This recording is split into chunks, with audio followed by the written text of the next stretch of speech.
session is started. Start. Good afternoon, everyone.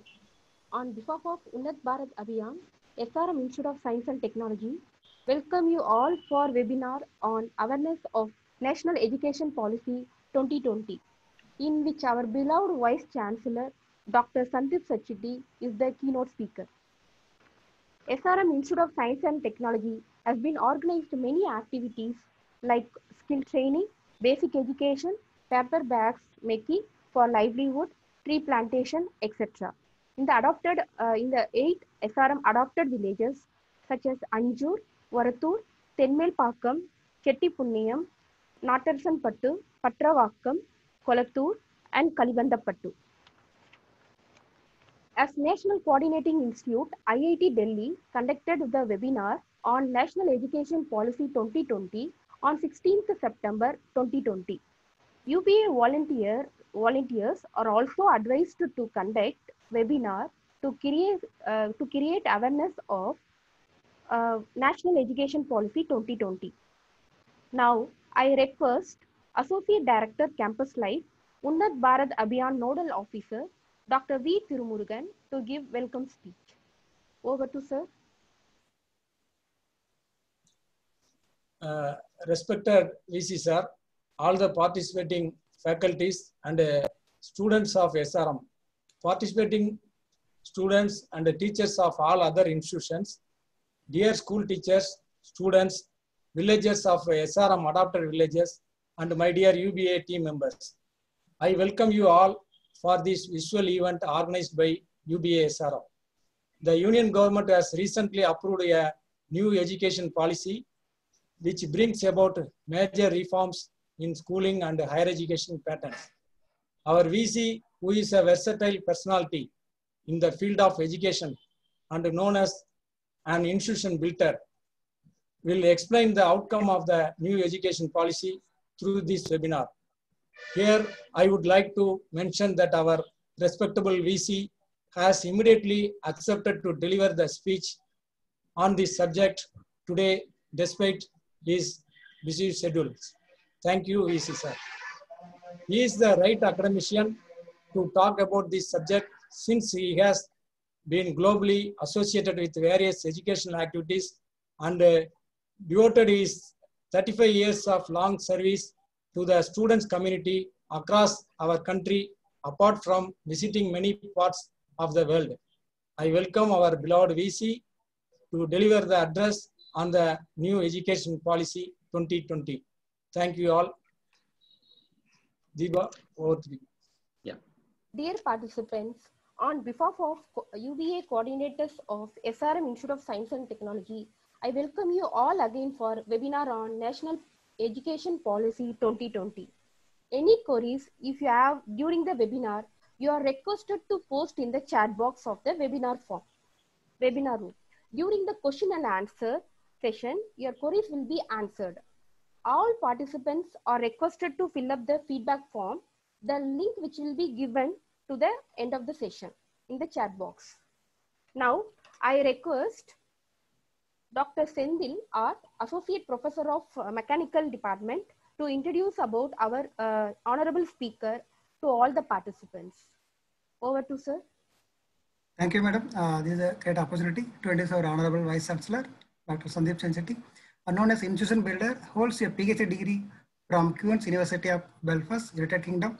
After obtaining a BTech Electronics Communication Engineering from Regional Engineering College, Warangal, now it is called as NIT Warangal, and MSc Engineering from Delhi College of Engineering, now it is called as Delhi Technology University, DTU, in 1982 and 1985 respectively. He is now the Vice Chancellor of SRM Institute of Science and Technology, Chennai. Prior to this, he was the President of Manipal University, Jaipur, Director, National Institute of Technology, Delhi, and Director, NIT Karnataka, Surathkal.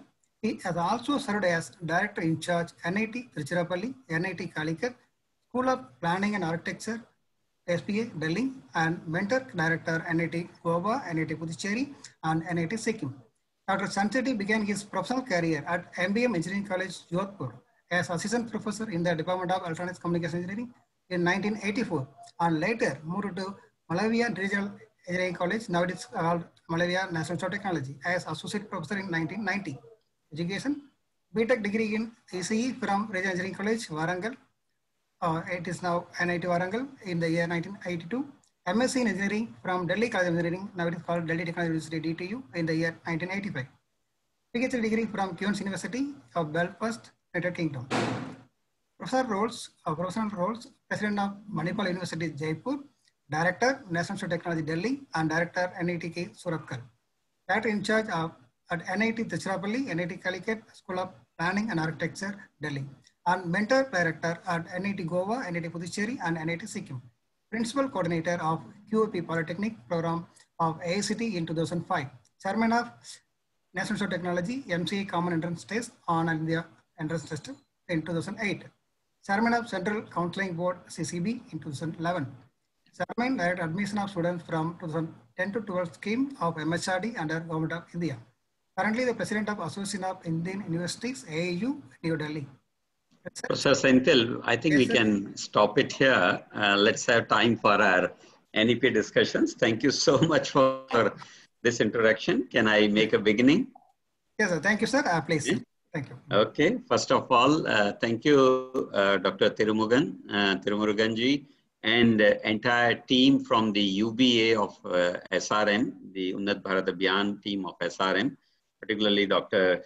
Deepa, Dr. Vijay Kumar, Dr. Senthil, Dr. Samuel, Dr. Sridhar, everyone, and those who are present here. Welcome to all my distinguished colleagues from SRM, students also, and also all the participants from outside who are there in large number. And I'm most happy today because some of the villages which we have adopted, participation from those villages has been sought, and I'm very happy that they are going to learn more about the NEP. I'm going to share some 12 slides and spend something like 4 minutes on each slide to explain you some finer aspects of the NEP 2020. I'm sure many of you are already aware of NEP 2020. Many of you have attended many panel discussions. I have been part of many panel discussions, but I must say that this must be one of the best for me because this is going to the root level. This is directly going to the beneficiary. Otherwise, many times we discuss amongst ourselves, senior people.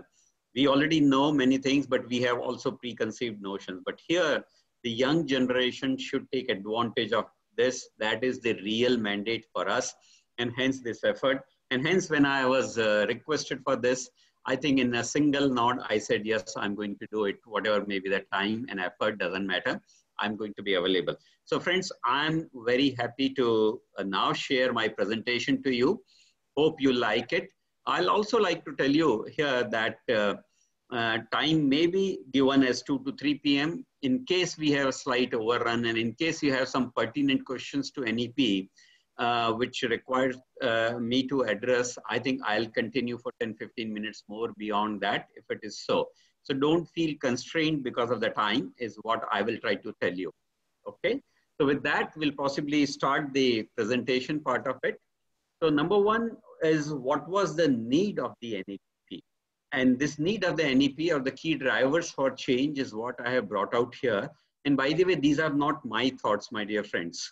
These are the thoughts which are recorded already in the NEP in the very first page of the higher education about which I'm going to talk about. So if you see the NEP document, it's probably 64, 66 pages are there. So wherever the page of higher education starts, some of these points are listed here, that currently our system is highly fragmented.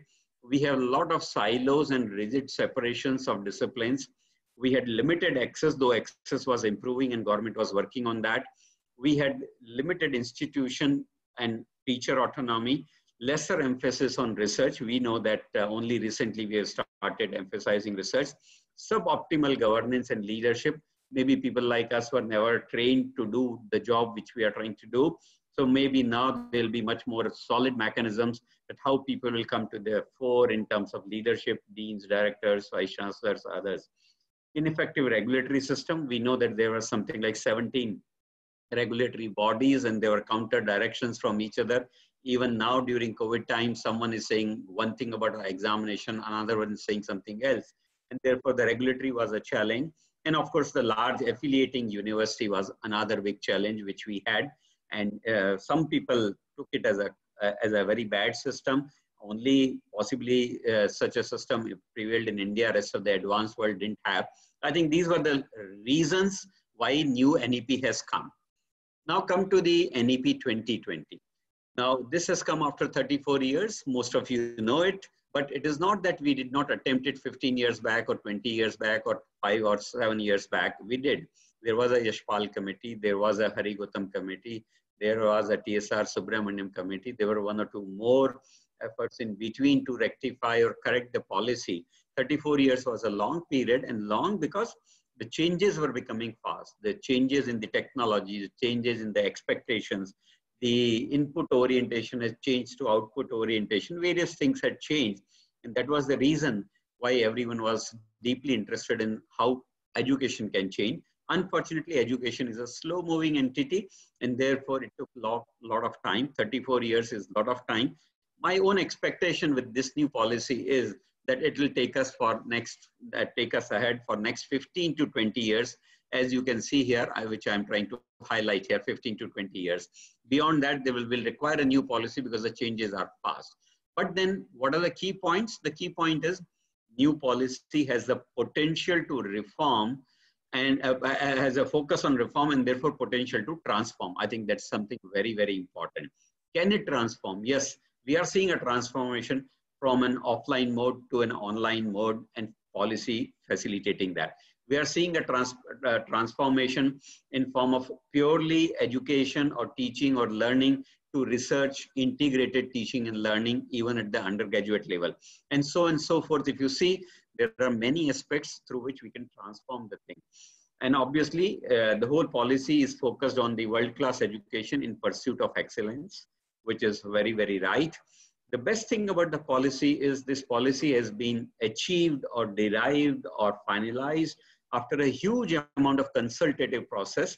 I'm just giving you one example that after the policy was put in the public for public scrutiny or feedback, I think more than 2 lakhs, in fact, 2.25 lakh inputs were given to committee in a time period of around 2 months. And imagine that kind of an input to be digested by the committee and the committee trying to do something very, very important.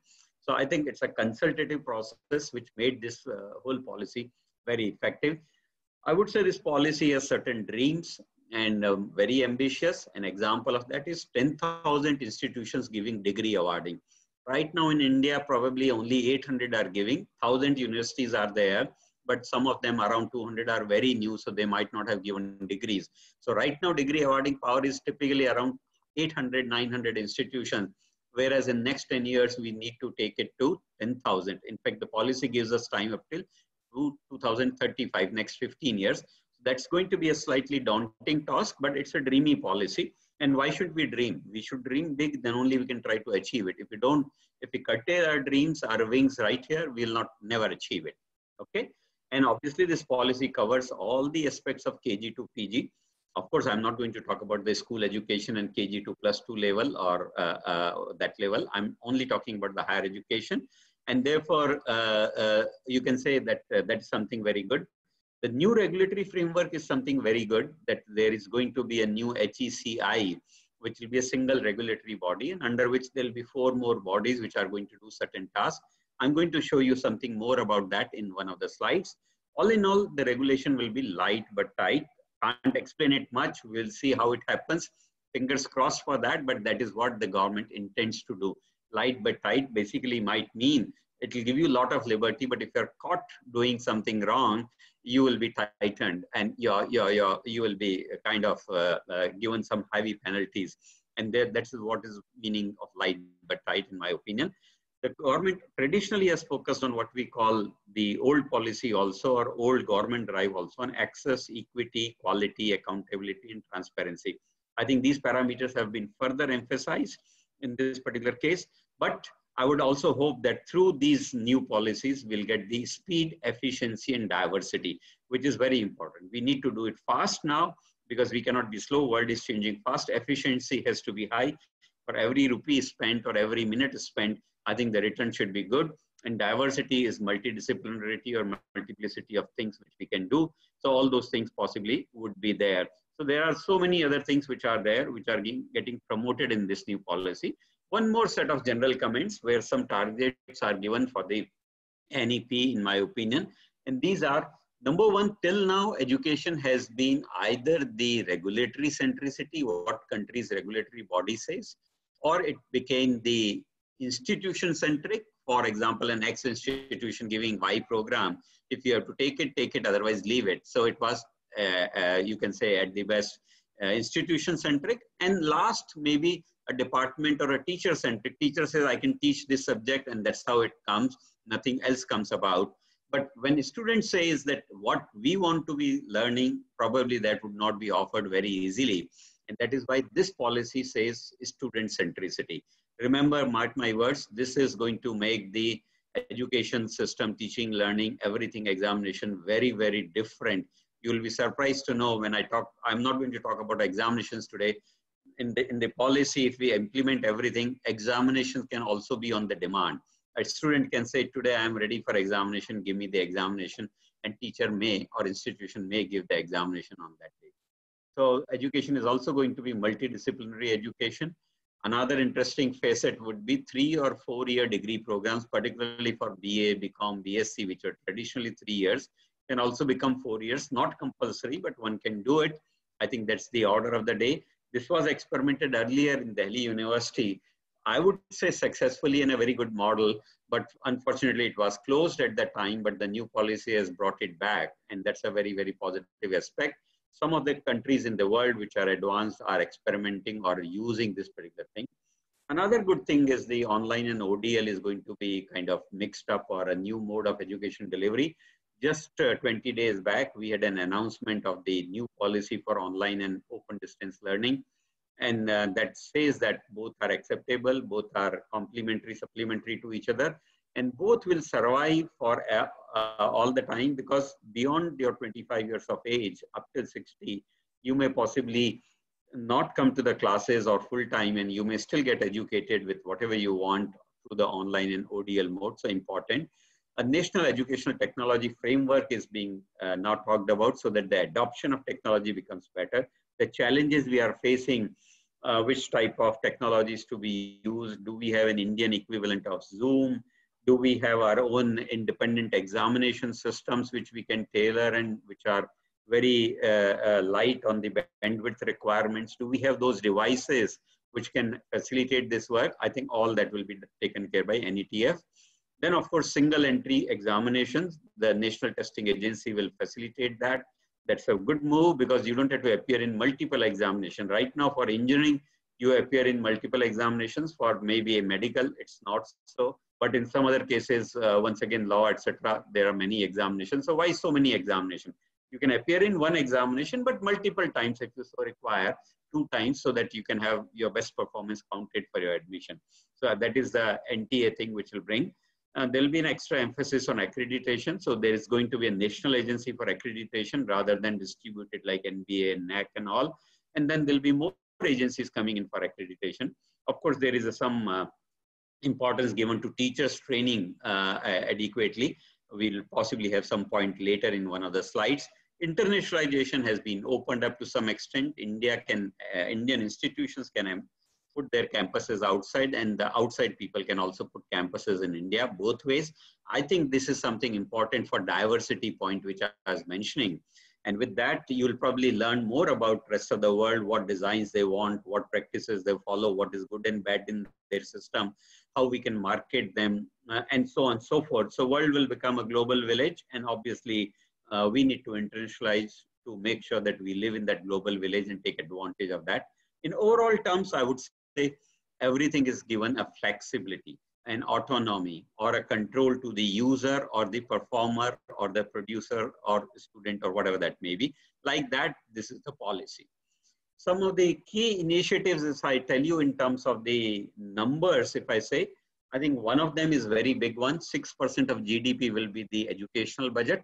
That's something very important. Right now, we are pegged down around 2, 3, 3.5, not more than that. So it's a kind of doubling in that sense. And that will be very, very good, because they want to give emphasis to education and investment in education. Most of it will be required for research-led education also.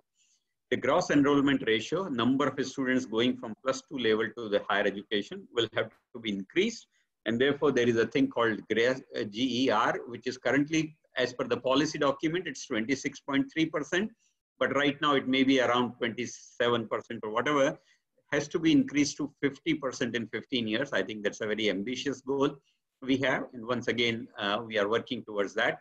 Hopefully, technology will benefit us. Technology will require lesser investment and faster expansion, and that's how this GER will be achieved. Then, of course, amalgamation of regulatory bodies. I have already said to you about HESI, and I'll have a slide on that. Then creation of new regulatory structure with 4 more bodies under HESI. So that also will be coming in that. Another important thing is treating government and non-government institutions at par, on par, in certain cases, not in every case, obviously. And that will bring more funding and more competition and better quality. And that is something, a good initiative. Let's see how it gets implemented eventually. Then we also have the vocational and other courses, skill courses also being counted for general degrees. I think that's a nice step. Otherwise, people in India were not going for skill-based degrees because they thought it is inferior.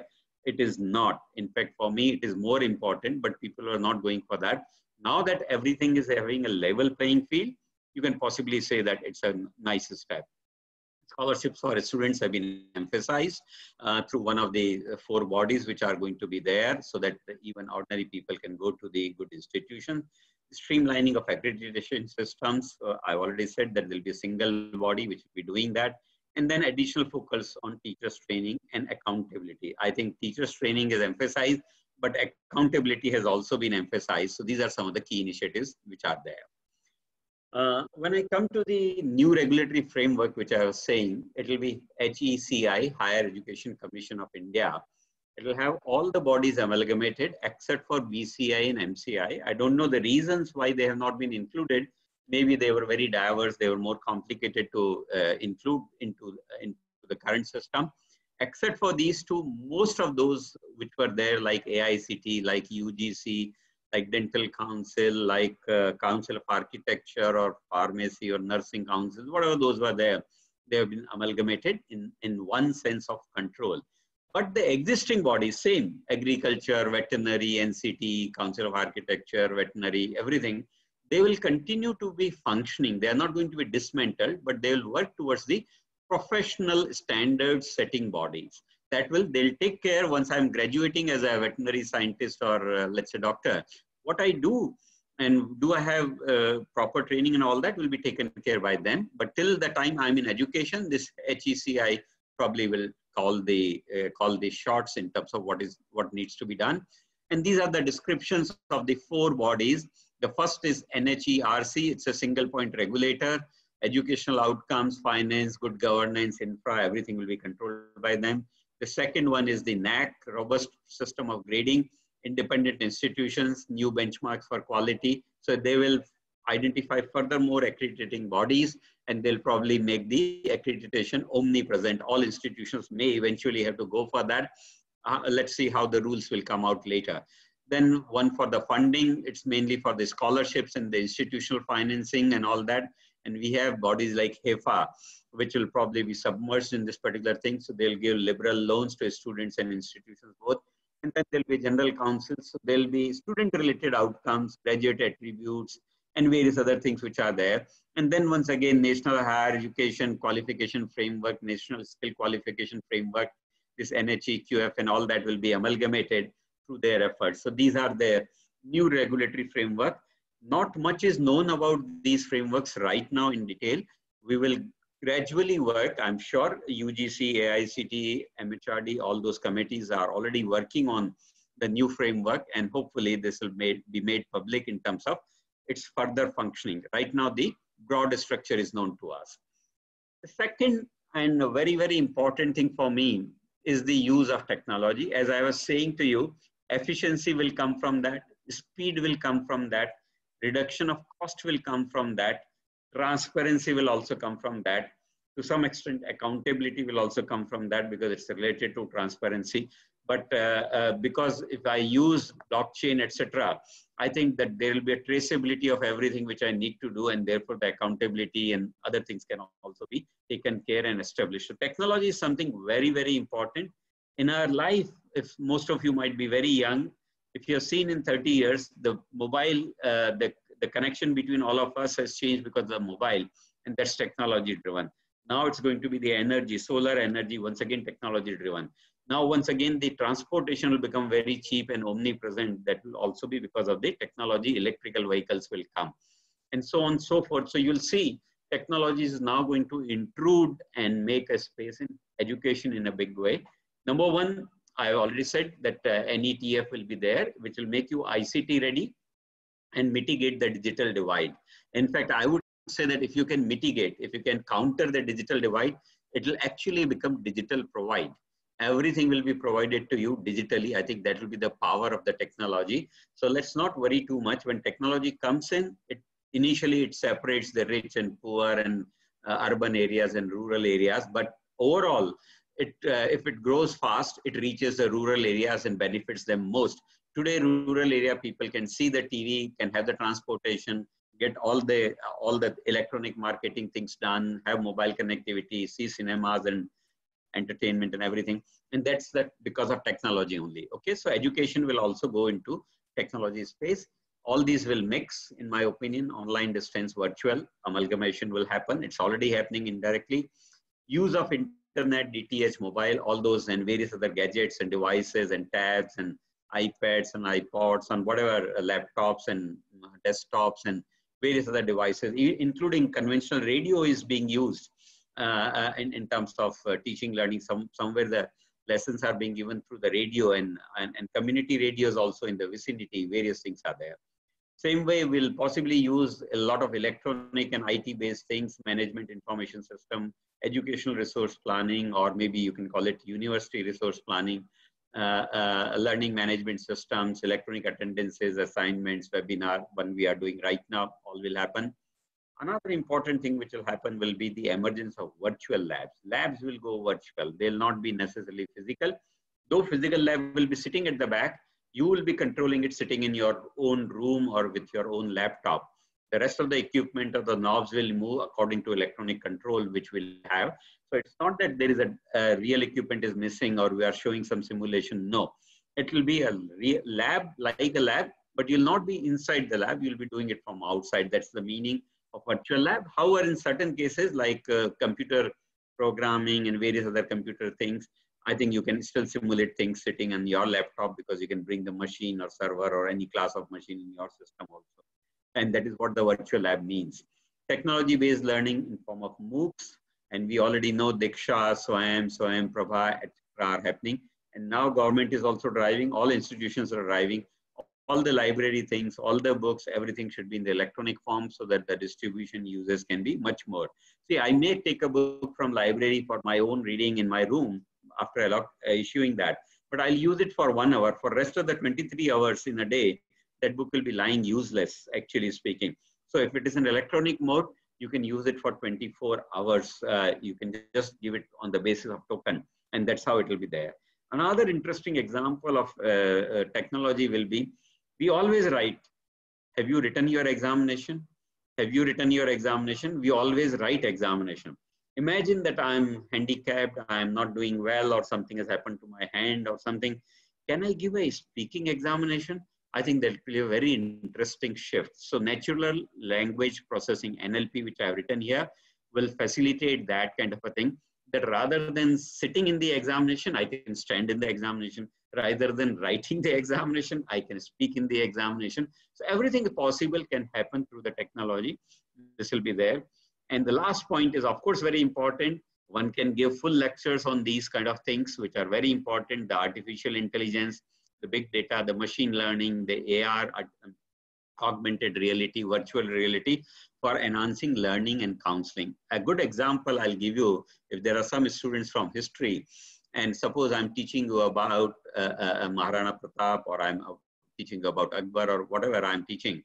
And if I can create and take you back in time through technology and create those scenes and darbars and their battlefields and all that through virtual reality, and then try to teach you that who did what, who was good at what skill, and who spoke what, and how they conducted the business and all that, what was the royalty like at that time. I think those impressions will be permanent, and history will become much, much more interesting using technology. So that is the power of technology. Another example I can give you here, because it's important. With AI, in a class of 100 students, if I'm teaching, maybe 10 will be very fast. Maybe 10 will be very slow. Maybe 70, 80 will be in between here and there, between fast and slow. Now, I would find it very difficult to judge it for quite some time who is fast and who is not fast. But AI-based techniques can do it much faster. And accordingly, it can prescribe advanced problems to satisfy their quest for knowledge, give them some advantage. Those who are slow can repeat things for them.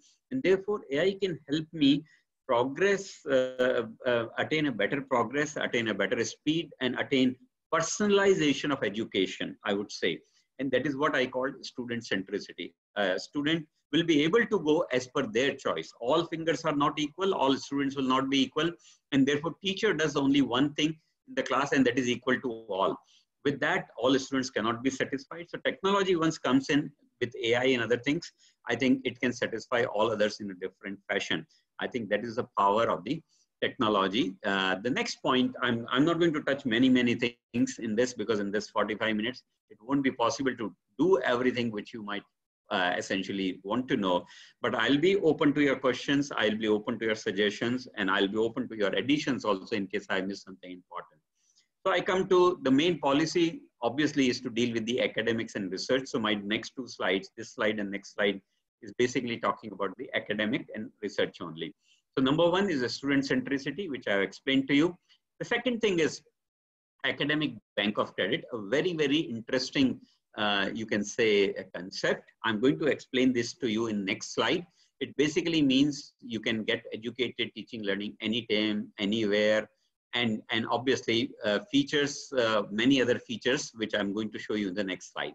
Multiple entry, multiple exit, a lot of talk about it is there. It is an outcome of the ABC only, I would say, that after first year, you can get a certification, then you can get second year diploma, then maybe third year, you'll possibly get the degree. Fourth year, if you do, you'll probably get a direct entry into the PhD program in various things, industry and research exposure also.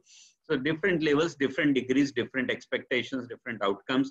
And based on the need and desire, because your conditions can change, you can possibly make use of that. Multidisciplinarity is going to be very important today. Most of us think this mobile, which I'm showing you here, is an electronic device. I'll possibly tell you that this is much more on the materials, much more on fabrication, much more on batteries, much more on displays, much more on design, and so many other things which are there. It's not purely electronic, it's everything. And therefore, if I have to do a mobile design and I have to work in that team, I think I need to know many other concepts which are there, and therefore multidisciplinary is important. I'm very happy to tell you that most of the IITs, which were generally unitary for technical education, are now expanding. They are going to all sorts of disciplines of agriculture, science, humanities, management, and now into medical also, like SRM is. So SRM's model is being replicated and followed in multidisciplinarity by everyone, I would say. Of course, language is a little bit more sensitive in certain cases, but promotion of mother tongue is something very important. I can give you my own example. In my family, with myself, my wife, and two sons, we are all multilingual. We can all speak minimum 3 languages, and some of us can speak 5 languages, and we enjoy that. We try to learn more, and I think more is better in this case because you can connect with people. That's something very good. And then arts and humanities are being promoted even in the professional education or technical education, very needed, because engineers were getting disconnected with the society and needs of the society, and therefore this will connect them.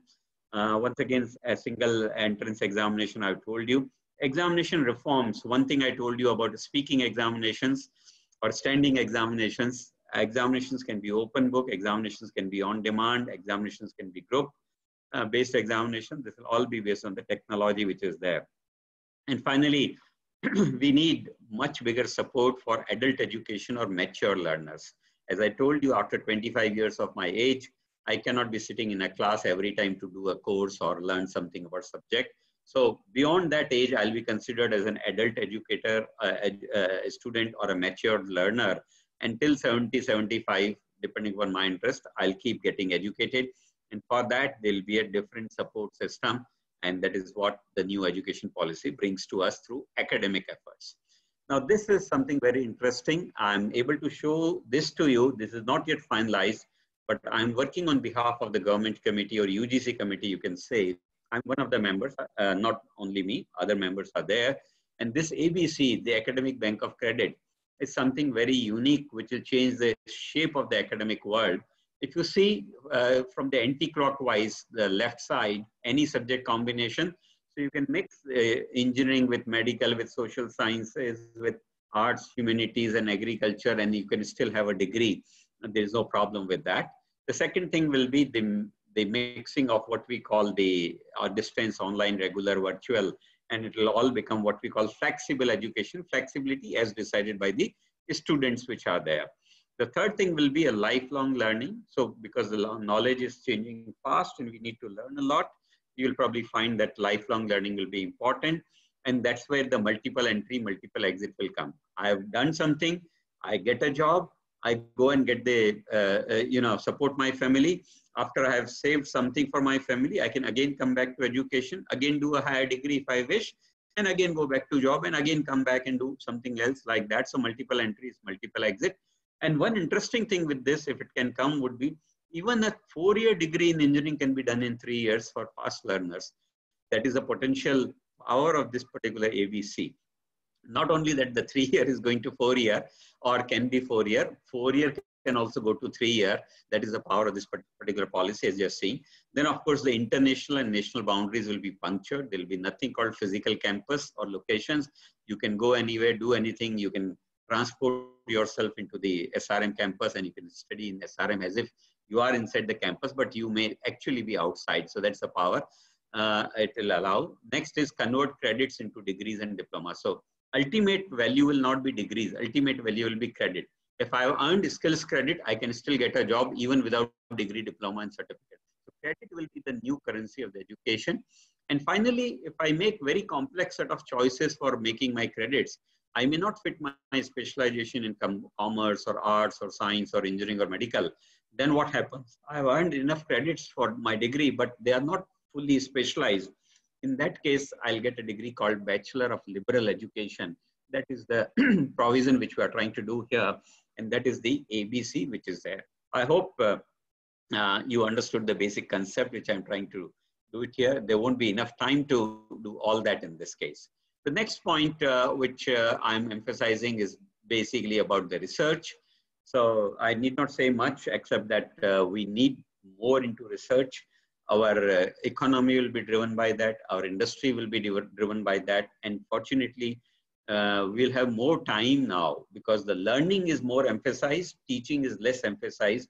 If teaching and learning was 50-50 earlier, it will probably become, teaching will become 30 and learning will become 70. And therefore, you can say that the teachers will have more time in hand to do the new knowledge generation. New knowledge generation is nothing but research. So there will be a creation of a new body called National Research Foundation, NRF, which will do a lot of funding. There will be a development of ecosystem for research, and right from the grassroots level or low level, undergraduate level itself, there'll be support for research. And then of course, focus towards industry and internship. Internships are already emphasized. Innovation and entrepreneurship is also being focused by this education policy. Openness towards international collaboration, I already said, that will help the research because research needs to transgress the boundaries of nations or states or regions. And therefore, international collaborations are very important. There is a clear mention of research incentivization for faculty. Though in SRM, we are already doing it, we are doing great, but I'm happy that there is a clear mention, and therefore all those policies on publications and patents and new developments in technology transfers and consultancy and testing will become much more deep-rooted and measurable also, and they will qualify for RAR ranking or NRF ranking, etc. That's how we do it. And the last thing is the research also has to be done in sight of keeping inside the SDGs, the societal needs, etc., whichever are there, the social, the sustainable development goals. the UN agency has given those 17 goals. So we are also trying to keep track of that and related to that. So research has to be localized also. Research has to be universal also. I think I'm coming to my last 2 slides possibly. And here the faculty and staff development is very, very important because they are the real drivers or machinery of what we call teaching, learning processes, research processes. Or if I call this as an industry, then they are the drivers of this industry, education industry. So number 1, there is a clear mention about avenues for teachers training, which are very, very important, that teachers should be trained adequately. And now there are going to be rules. This morning I was in a NITTR driven training where they're talking about mentoring the mentors, the teachers basically, like training the teachers.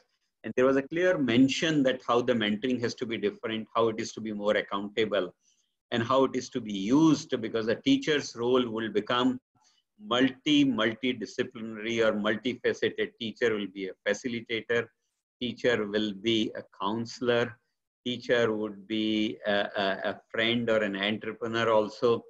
Teacher himself or herself will be a co-learner with the students. While they are discussing the case studies, teacher will also learn, students will also learn. Some bright students can be still better than teacher. There is no harm, because we are not supposed to claim that I know everything. Anyone who does that is probably going wrong on that track. And therefore, teachers are also human beings, and teachers may also have limited knowledge.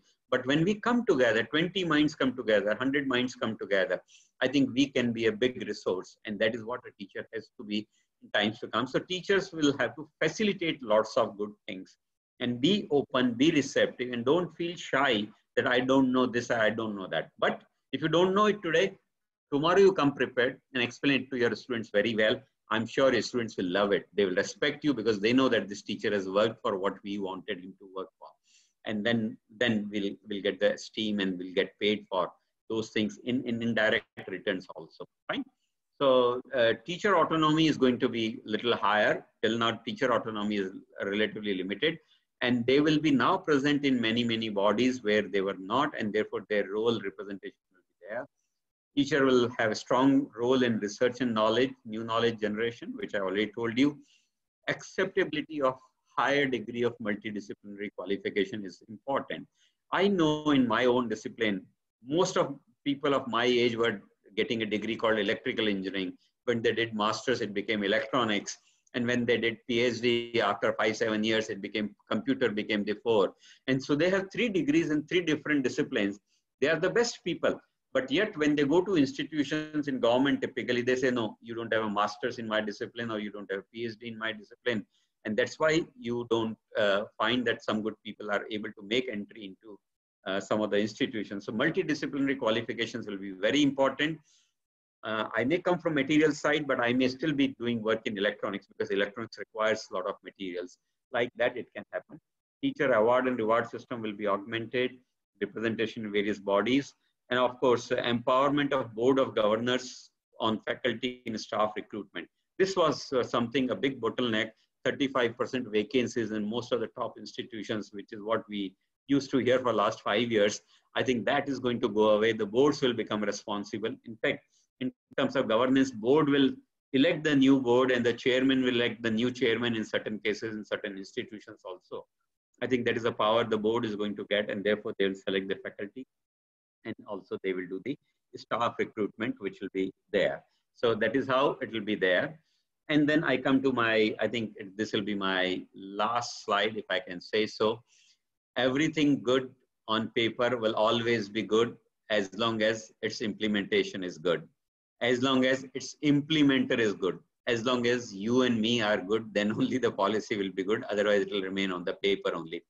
So for sake of discussion, while on paper, everything is dreamy, everything is big, everything is the way it should be, how we implement will decide the fate of the policy, and therefore this particular slide, and that is understanding of the autonomy. How liberal I am or how liberal I can be. Can I pass a student with 10 marks? Can I pass a student with 20 marks? Can I fail a student with 80 marks? I think cannot be necessarily decided by the student or cannot be decided by the teacher. Some slightly higher level framework will be there. But what kind of question to be given, what kind of answer to be expected, a teacher level could be decided. What kind of a subject to be chosen, what kind of a teacher to be chosen for learning that subject, and when to learn that subject, I think a student can choose.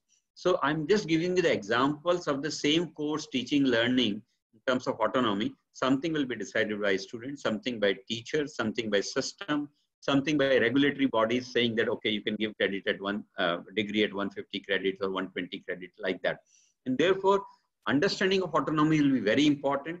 Sometimes when we talk of freedom to speech, we see on TV debates sometimes that there is an excessive freedom which is being used or something.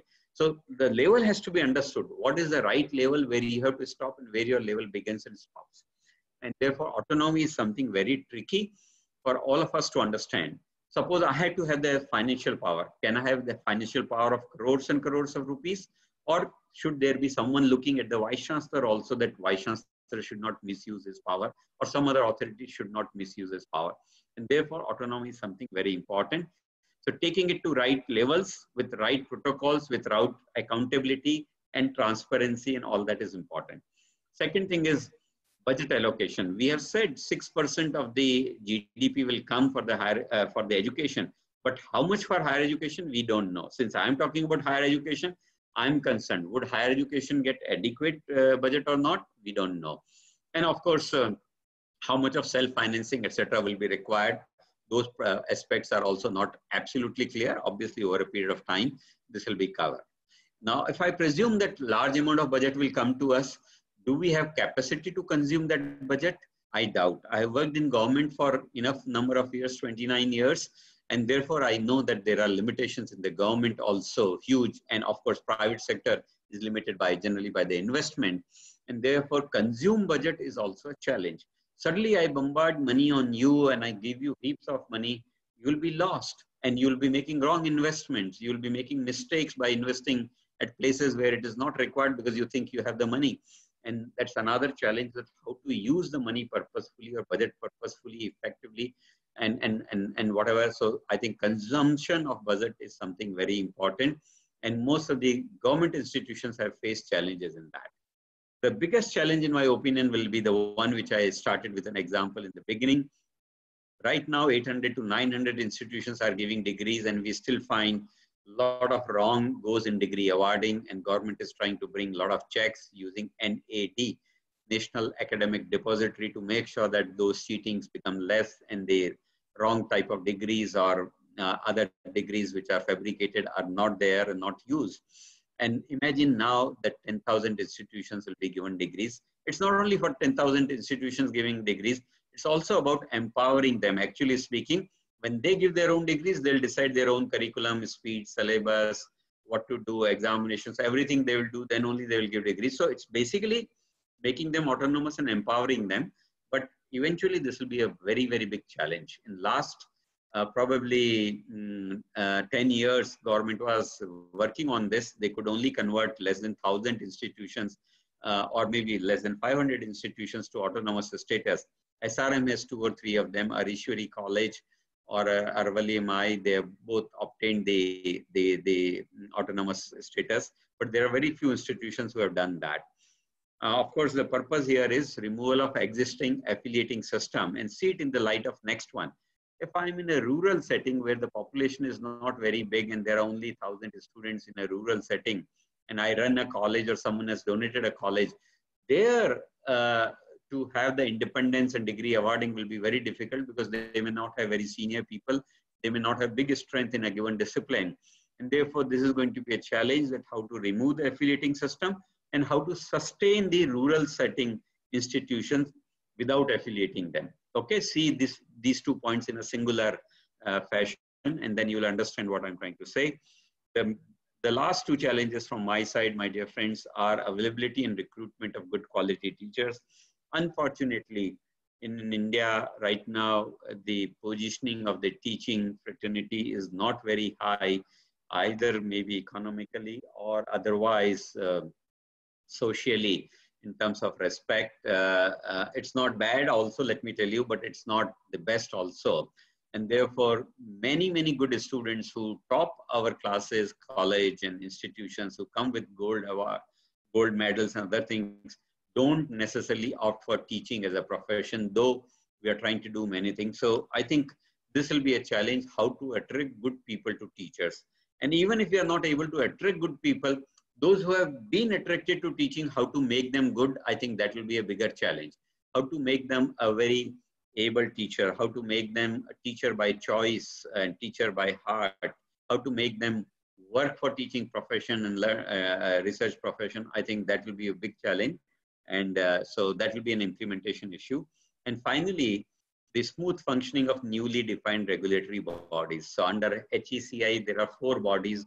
I'm sure those will be headed by 4 different people and they'll have their own respective committees.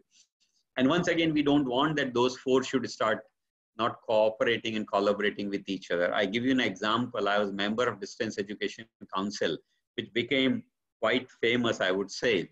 But it could not function as it should have functioned because some of the other existing regulatory bodies were not cooperating to make its functioning very smooth, in my opinion. And that is the reason why it was removed. It became dysfunctional in around 2012. And finally, the new form of the distance education is coming. So while it's good to have the regulatory bodies, which will be needed because we cannot be regulation free, even on moving on roads, we need regulation. When we eat food, we need regulation. When we dress, we need regulation. And when we are talking on the webinar, we also need decorum and discipline and regulations, which are there. Regulations are required everywhere, but these new bodies, how will they shape up? How soon will they shape it up? And what will be the challenges each one of them will face? Because there'll be some overlap here and there. For example, outcomes, if you see, the outcomes is there in the first sub-body as well as in the last sub-body in the slide which I had shown to you. So there'll be some overlaps here and there that will put the challenge. So these are some of the challenges. We should be open to challenges. There will be nothing in our life without challenges and issues. Life cannot be extremely smooth just by a policy document. The more complex and the more dreamy the policy document is, more would be the challenges and implementational issues. And therefore, we should be more ready for doing all that. And with that, I come to the conclusion of this. And that is, education has been a slow-moving entity in terms of quality and diversity. So let's speed it up. Industry has been fast. Many other things have been fast. Governance is changing fast now. We are seeing many other sectors. Education should also move fast. Second thing is empowerment of all stakeholders through autonomy is very important. As I said, the autonomy should trickle down to the lowest level to the student also, and therefore understand and implement it clearly and effectively. Very important for us. The next is adoption of technology in teaching, learning, and evaluation processes was poor. We have all seen this in the COVID times, that how we struggled, how students struggled. So thanks to COVID for accelerating it.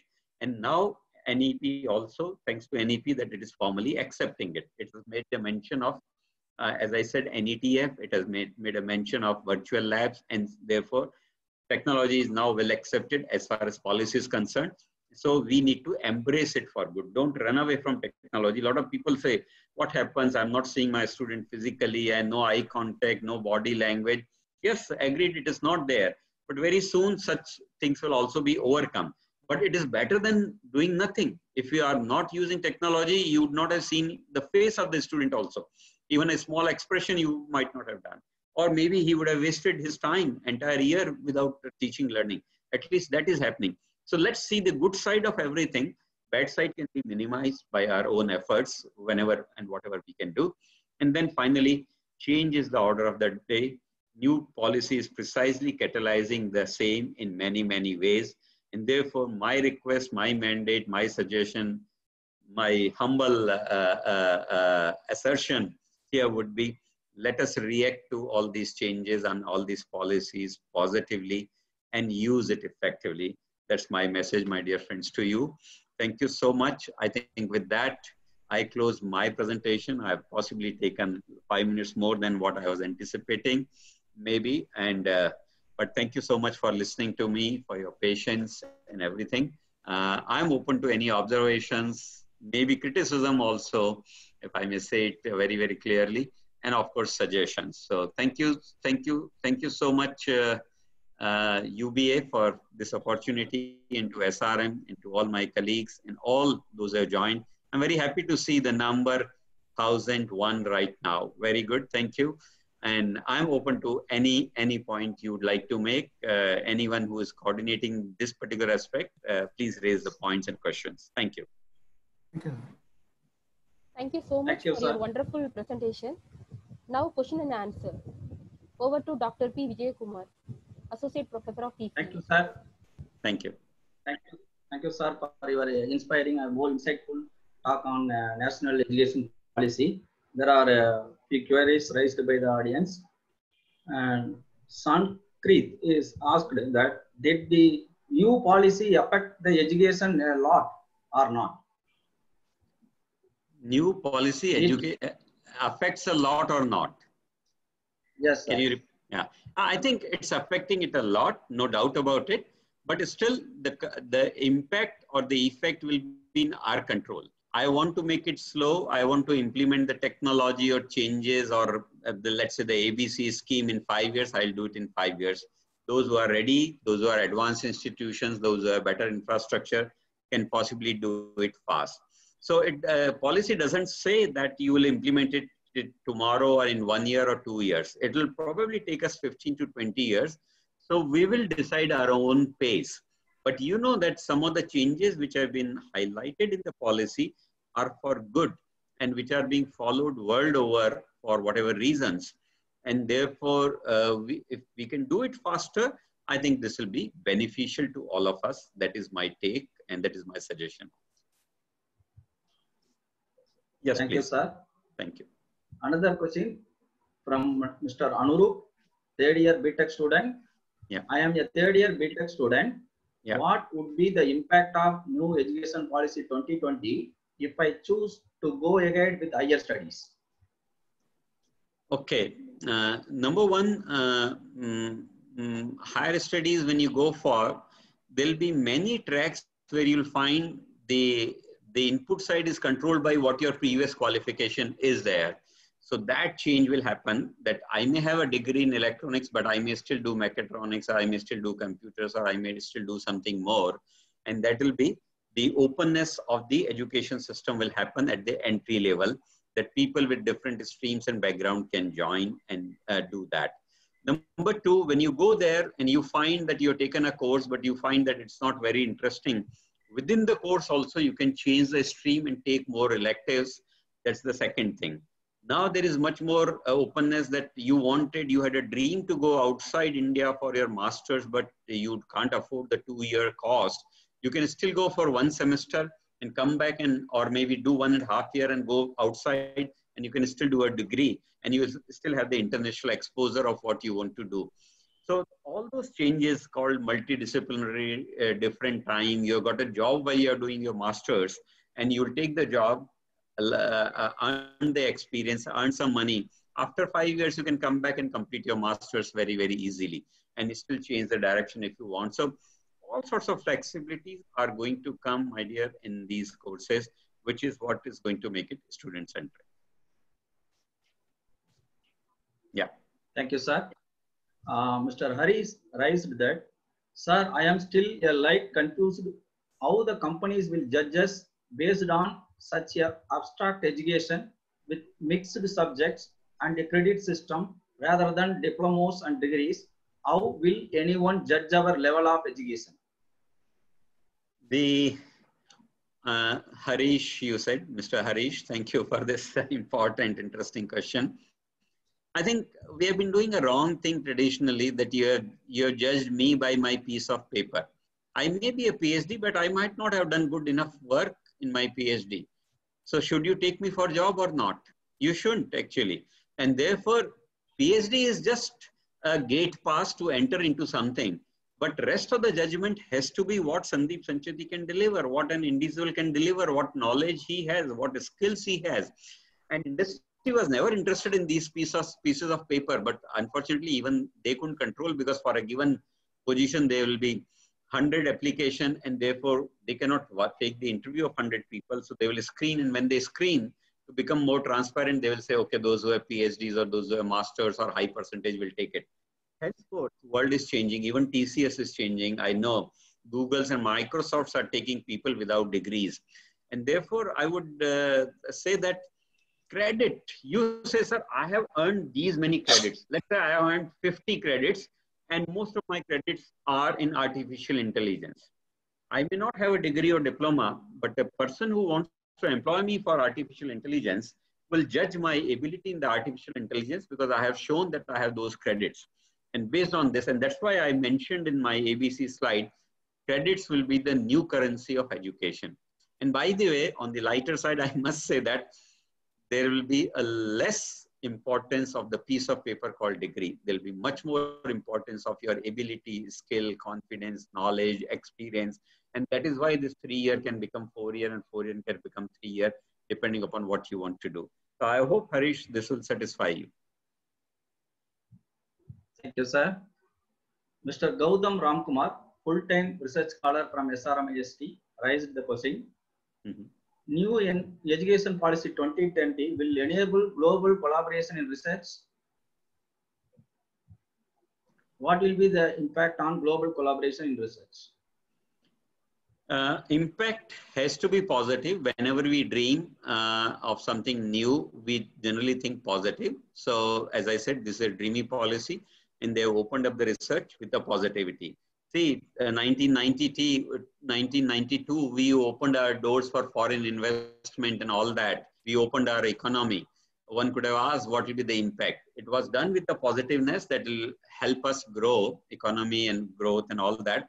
I think the research also requires a lot of collaboration. Research in isolation has never been productive.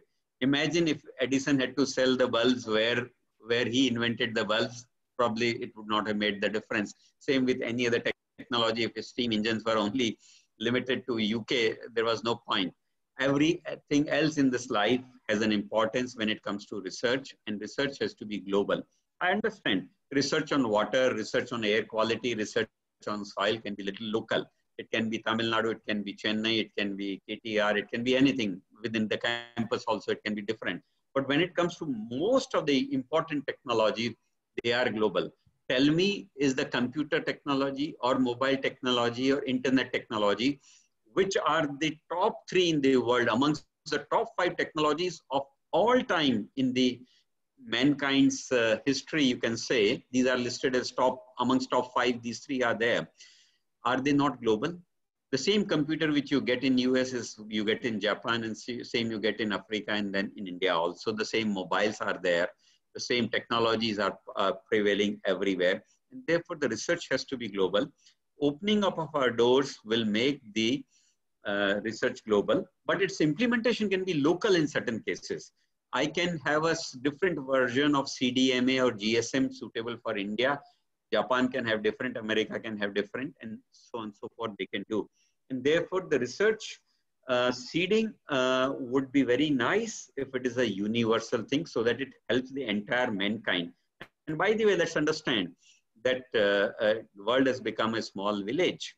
So we are talking of this research in a small village now. We are not talking of internationalization in that sense. Okay, so it will help. And by the way, all the advanced countries in the world collaborate and cooperate more. If 30% of Indians are there in NASA, or are there in Microsoft, or in Google, or in Amazon, one can say, why did they open gates for internationalization of their employees? I think internationalization has a lot of value. Okay. Next one, please. Thank you, sir. One of the faculty member, Sugandhi, raised a question, that is, yeah. Respected sir, thank you for opportunity. Kindly throw some light on changing role of faculty member after New Education Policy 2020 implementation. Okay, fine. I'll get more opportunities to share this with you, my dear faculty member. And please come and meet me if you would like to learn something from me, or maybe a small group can come. I'll be very happy to share. But I did share intentionally one slide on the faculty. It was with that purpose. And I said, faculty will no more be calling only oneself as teacher. Teacher and student, there was a very well-defined relationship. I said teacher will be a facilitator. Teacher will be a counselor. Teacher will be entrepreneur. Teacher will be a co-learner. Actually speaking, a teacher will be a friend to the students. Nothing will be secret between teacher and the student. Every class will be a flipped classroom, including labs. You will tell them in advance, not what I'm going to do tomorrow. You will tell them 4 months in advance, this is what I'm going to do in 40th lecture. All right, and therefore they will know. And possibly all that you are going to teach will be available in abundance on internet from various other sources or other profiles where these items are available. And therefore, the teacher's role will be highly changing. You will be a multifaceted person. You will have to counsel them more that why you should study this subject. I must tell you that in my life, if I can give you an example, 2005, I got a faculty secondment, means I was identified by India government to go to AIT Bangkok. Some of you might have gone and you probably know about that. And we were asked to teach an advanced course, which I taught. Before teaching the advanced course, which will always be elective for seconded faculty, I was also given one advanced course. I floated that course for 1 week, and students can come in and come out of my class to learn what this guy can do in that particular subject in that class. Is he a good teacher? Is the subject is good? Is it interesting or not? And after a week, they vote whether they will come to this class or not, or how many will come. I eventually got 19 students in my class, which was probably one of the largest class of that time in our department, at least. I don't know others. And out of those 19 students who I had, which were all master's level advanced course, 12 of them were from different nationalities. Means there were students from 12 different nationalities, including India, Bangladesh, maybe some France, some Germany, something here like that, Taiwan, Vietnam, all that put together. And that was my life's toughest class. It was already an advanced course. I didn't know at what speed to go. Someone's maths is good, someone's analytics are good, someone's language is good, someone's technology is good. And I was a completely lost teacher, but in the process, I myself learned a lot. In the process, we all became friends. In the process, we all learned things together. I think that is what a teacher has to be. Teachers should become a dynamic person now rather than a static person.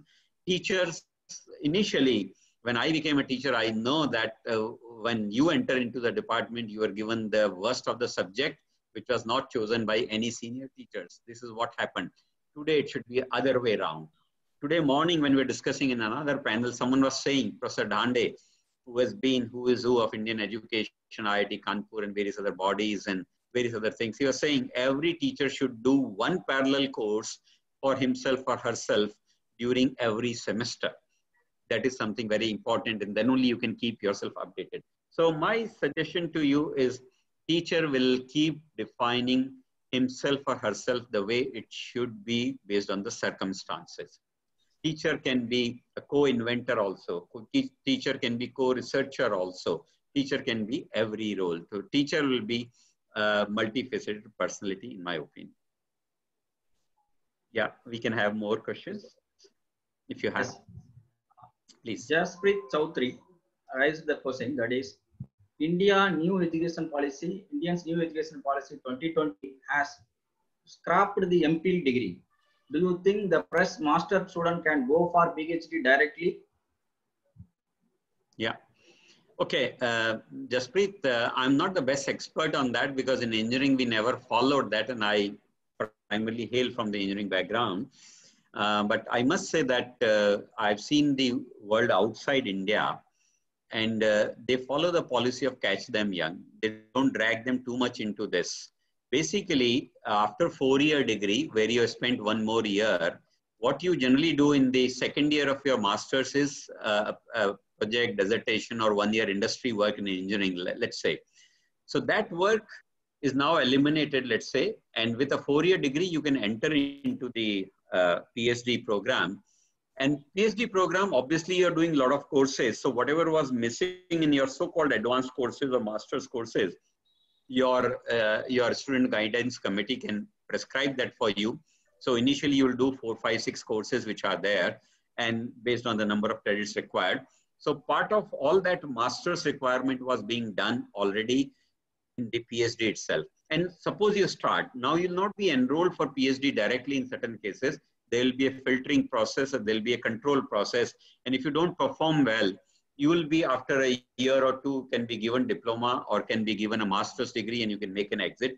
But if you are good, then you will be allowed to continue towards your PhD. And this is what precisely happened with me. I went as a Commonwealth scholar. I was selected by the Government of India and through a very competitive selection process. When I went there and I was enrolled as an MPhil student to begin with there, okay, in the sense they said, you are leading to PhD, but if you do good, you will go to PhD, otherwise they'll give you MPhil degree and you'll get out of the PhD stream. But they were allowing all the students, even with the graduate degrees, because their processes and their control and their all quality was good. And therefore, it's a right system. Personally, I very much believe that catch them young and give them the continuity, give them the push. I think that's something very good. Unnecessarily dragging it is not good. I give you another counter example. When I did my PhD in 1995, I came back. My institution didn't have the PG program in my, I had joined a new institution. They didn't have a PG program. And obviously, I didn't have the PG experience. Though I was bubbling with energy, interest to do what I want to do, what I had learned, but I was not allowed to do any research or guide any research for next 5-6 years because they say that you have no PG experience. I think those were misnomers. Today, young people are more capable, they have more energy, they have more time, they have more interest, they have more problems in hand. And that's why you probably know that in SRM also, we had already relaxed it 2 years back a little bit. Just before starting this webinar, I have cleared half a dozen pile of new PhD guides. And I'm happy that more people are becoming guides. And obviously there'll be more PhD students also. There is no harm in acquiring better qualifications because it makes you more knowledgeable, makes you more confident. And therefore, don't worry about MPhil. They have only waived off. They have not made extra requirements for you right now. Extra requirement is only in terms of quality and effort, not the degree. So I think it's a welcome step in that sense. Thank you, sir. Next question from Dr. Periyasamy Nagappan. Sir, if New Education Policy 2020 is implemented, what is the scenario for most practical oriented courses like agriculture? No, so new education policy is not binding any particular stream in any way. They say go as you please, do as you please, use technology if you please. It is not saying that you substitute everything.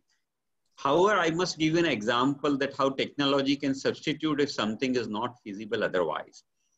Let's take the example of our medical students. They required the bodies of diseased people to experiment with and learn about certain things at certain level, I believe, not at every level. And those are now difficult to find with the number of colleges multiplying, number of students multiplying. Where do you get them and how do you deal with them? And therefore, all these, what you call the simulation-based learnings, dummies, mannequins have come. And when they have come, you can go and see in SRM itself, we have one of the best and one of the biggest simulation centers of the medical devices or medical conditions. And they have all the symptoms, they give all the other performances and remarks and feedbacks to a learner. And therefore, you can do it 24/7. Whereas with that body, which was probably put up in your lab, you could have done it once and after that you can't do anything because of certain reason. So the point here is, whether it is agriculture or whether it is architecture or whether it is hotel management, if they are practice-based, whatever practice they need to do it physically, they will do it. Whatever can be translated technologically can be done technologically also. It will be a blended mode. It will be choice by the student also and choice by the institution also and the department also. As a student, a lot of people are taking degrees fully online internationally. For example, Coursera is giving fully international degree from Illinois, as far as I know, full degree of graduation of 3 years with given credits from Illinois purely online. I can do the same purely offline also. So everything is now centric to a student. A student will decide, okay, SRM is giving this kind of a degree, I'll take it. If SRM is giving this degree, which I don't like, I'll go to another institution and vice versa. And even if you come with one promise and one institution does not deliver that, ABC will allow you to jump from one institution to another also. And not only that, ABC will also allow you to jump from one country to another country if you so wish. I think that is the power which we will have. So 2020, NEP 2020 is not going to be a binding thing. NEP 2020 is going to be a facilitator, in my opinion. Okay. Thank you. Thank you, sir. Question from student Muhammad Hadmi. Good afternoon, sir. In the new education policy, we have option to quit the first year or second year and obtain a certificate of diploma. Will this sort of certification will be accepted when we go work in another country? No, we cannot control what another country says. We can only say our regulations, our framework will be applicable to us only.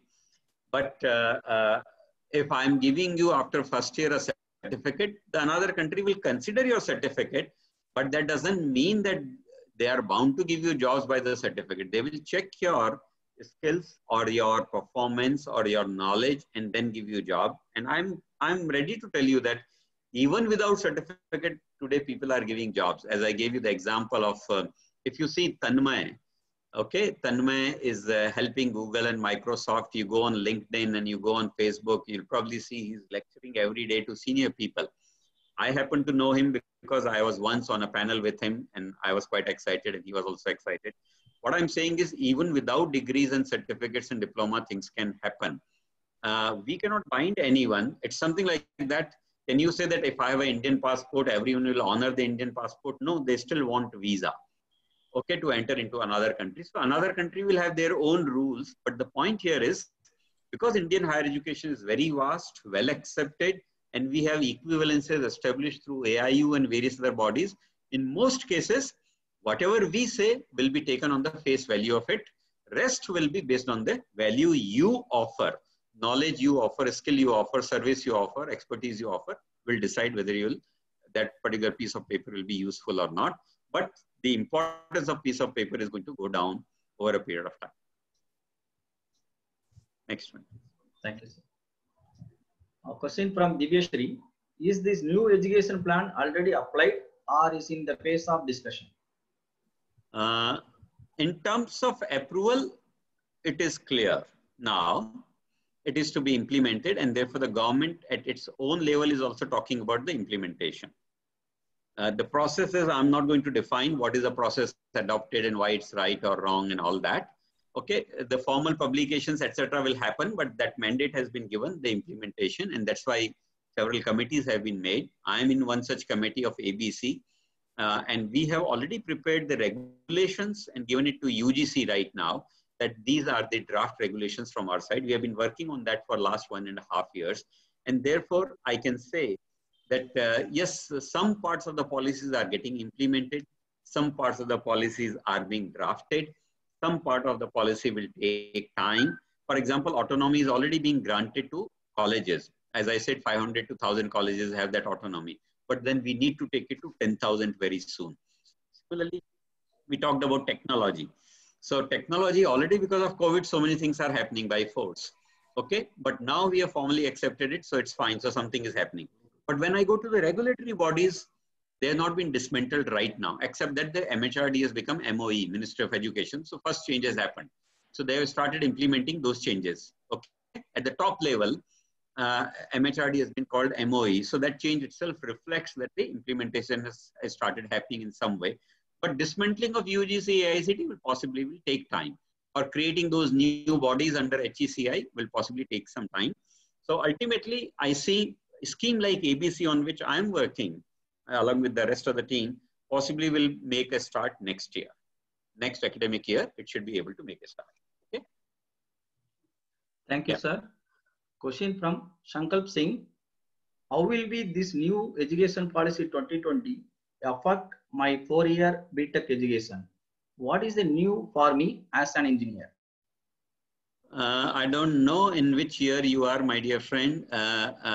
4-year degree, engineering will have the same validity. It is not going to affect anything adversely, for sure. Okay, but if you are having enough time under the NEP, which will gradually be implemented. For example, 3-year and 4-year degree programs will be implementing next year. The current students who are there in this system may not enjoy the same flexibility, though we may be giving some flexibility here and there, but not the same degree of flexibility. It is something like this. I have a foundation done, and suddenly I have an idea that now I want to construct my house differently. So then the foundation becomes my limitation, and on that I can do some minor variations. But now in this case, in the new batches, I'll do a completely new foundation. And therefore I can make it very, very different. Okay. So that is the kind of change you can possibly see. So for example, you might be doing mechanical engineering or civil engineering or electrical or computer, whatever it might be doing, you might be doing. And you might not have taken a minor specialization. But in a new scheme, you would have taken the minor immediately. And even if you have not taken the minor, you could have yourself selected some open electives in such a fashion that you develop an extra expertise in some other chosen subject. That was not available to you. So that is the difference in the new and the old. But for most of the old people, changes, if you're in first year, there'll be a little bit more. If you're in second year, a little less. If you're in your final year or fourth year, it'll be much lesser. Like that is what I can say. Okay, but suppose some of you go for higher studies, which I think many of you will go, you will be having tremendous benefit if you are educating in India. That's one thing. And the second thing we see in India is that a lot of good students, because of this diversity, will stay in India. And therefore, Indian education, higher education, particularly PG education, will become very, very vibrant and more competitive and more good in quality. Otherwise, those good students were typically going outside India, which was not good for India. So those kind of changes will come, and you can save the cost. You can have more convenience if you get the same quality of education, let's say in IIT, with more capacity, with diversity, and something done with IISc and SRM together. You'll be happy. You should be happy to know that we are doing something with IIT now, certain courses, and most of our masters and undergraduate students will be taking advantage of that under the new framework. We are already discussing things with IIT Madras, which is India's #1 university or institution, ranked #1 in almost all categories now. Okay, and SRM is going to partner with them. And if you get the same quality of education at less cost with more convenience, I think there'll be a tremendous benefit. Yeah. Thank you, sir. Question from Sendamil Shankar. National Testing Agency is going to be conduct the test for all the country, throughout the country. Then what about the standard of examination? For me, the examination will be difficult. Some other part of country, it may be easy. So how they are going to be set the standard for the whole country? Okay. See, we are a nation and we have to compete nationally for something. If you don't want to compete nationally, then obviously we can have the policies of, say, quotas for a state or reservations for a state or whatever. And but let's say even if there is a quota for a state called Delhi or UP, then all the students of UP are getting the same treatment in the UP, and all of them are going to be treated at the same level in the same quota with the same examination. So as far as you are saying that there is a favor or disfavor, you can't say. Even IIT right now, or IIM right now, or NITs right now, they are nationally competitive, even now. Okay, not now, last 10 years I know. NITs were the last to change to that. ICERs are like that. So many central institutions are like that. And so many top universities are like that, including Delhi University and Hyderabad University and some of them. So therefore, I would say that that is one aspect of it. The second aspect is testing and examination methods are very, very advanced these days. And that's why you can be offered examination on demand. There can be X number of highest difficulty level question, medium level difficulty question, low level difficulty questions. They can be randomized, the values can be changed, something else can be changed. Your testing patterns and levels can be still the same. And therefore, world over, these practices have now been fully established, like you appear in GATE or GRE or GMAT or TOEFL. They give you examination 5 times. They give you at 20 or 100 different centers. Maybe slightly timings are a bit different. I think those practices are going to come. NTA will take its time to do all that. But yes, it is doable. Why not? Why can't it be done? It's being done even for the entry to civil services. Everything is treated equally. Okay, so like that, the same practices can come and you can be fair. Remember that if you are appearing in an engineering test, You don't have to appear in SRM, KIT and VIT and Manipal and then AIEEE and JEE and then so many other tests which are there. They become burden on you at times.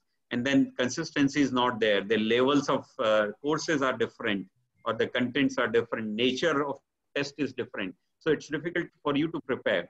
Therefore, if there is a level playing field for doing these things, it's fine. So I think this experiment should work successfully, in my opinion. Nothing is perfect in this world, my dear friend. Nothing would be perfect. If you want to find a fault with NTA, you can always find the fault with that. JEE is already faulted. A lot of people curse. Those who don't succeed, curse it. Those who succeed, I feel happy about it. But most of the people out of 15 lakh who appear in that, I think 14 lakh, 70,000 or 80,000 curse it, that they didn't get it. So the point is, we cannot satisfy everyone in such a large size, but this seems to be a slightly better approach right now. Yeah, we can take one or two more. I'm ready, unless unless the license or the Zoom or other occupations probably prohibit you to do that. Last one question. Yeah, last one question. Okay. Sure. Please tell. Question from PhD scholar: how does the multidisciplinary education and multiple entry and multiple exit will be extended for PhD candidates under the new regular education policy? Okay, I told you my own example that when I got enrolled for PhD, had I not done well at a certain level in certain way, they would have asked me to leave the PhD program and they would have given me a certificate or they would have given me another master's or PG diploma. I think those are the exits which are very much possible. Not everything which gets into a system has to get out. Not everyone who wants to become an engineer after the entrance test has to become an engineer. Some may not do well and they may fail. That happens with chartered accountancy much more, that hardly 5 or 10% succeed, rest of them don't succeed in getting the CA certification. And therefore, it's not necessary that I made an entry into PhD and therefore I had to have the PhD. No, exit should be there. I will be given a PG diploma, and if I've done nothing, I should not be given anything, or at the best, I can get a certification. Or if I've done reasonably well, but I've suddenly fallen ill and I cannot continue my work for whatever reasons, or something, I may be given a master's. All those exits are possible, which are there. And even if something happens with this thing, I can go with that credit sheet, which will be sitting in the academic bank of credit, which will be a nationally done unit, you can say. I can go and tell another institution, hey, these are the credits sitting in my credit bank. Would you like to consider me for this further, which I want to do? And after that, can I get a degree like that? You can always consult and do anything. So right now, if you do something with, let's say, my institution for 3 years in PhD, for some reasons, things didn't go well, you didn't do well, or facilities are not good, or the guides have disappeared, or something has happened, whatever may be the case. You lose all the 3 years without anything. You don't get a single piece of paper or recognition for your work, and you cannot go to other institution and say that I have done all the research in this institution. No, but now that is transferable. So new education policy and the multiple entry, multiple exit and the ABC does all those changes at all the levels. Please understand, at the lower level, the changes can be more fructifying and more useful than at the higher level. It's as simple as that. Okay. But it's useful in my opinion. More, if you have ideas and if you have specific problems, give it to me in writing, because I'm working on this particular policy. I'll be happy to use them to make the policy even more vibrant and robust. If you still feel I'm open to a debate, I'm open to a challenge, which is what I do with my colleagues also. That's how the policy has been developed. I'm saying institutions across India, senior vice chancellors, we sit together and deliberate on this, purposely point questions to each other, and then get the answers that under these situations, what will be the answers. So there will be an answer to everything. If you give me specific, I'll give you a very specific answer also. But if you have any suggestion, feel free to write to me. Thank you, sir. Thank you for your depth or more insightful answers for all the participants' queries. Thank you very much. I'm going to Deepa. Yes, sir. On behalf of UBA SRM IST team, I would like to thank our Vice Chancellor, SRM IST, Dr. Sandeep Sancheti, for your excellent presentation to the awareness of National Education Policy 2020. We are grateful for the time and the effort you took to share your thoughts and experiences. For many queries, you have answered, sir. Thank you, sir. We are really happy with 1,000+ participants and 149 participants watching live. Dear participants, thank you all for effective participation in the webinar on NEP 2020. I hope all faculty and students of SRM IST other institutions spread the information about NEP 2020 to your friends, colleagues, and the students, and also implement the same.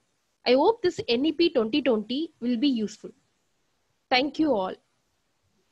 Thank you, Dr. Deepa. Thank you, Professor Thirumugan and entire UBA team and all the participants for giving me patient hearing. Wonderful to learn.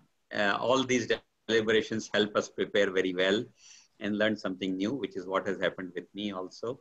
So thank you. Thank you for this opportunity. Thank you, sir. Bye. Thank you, sir. Thank you, Thank you, sir. sir.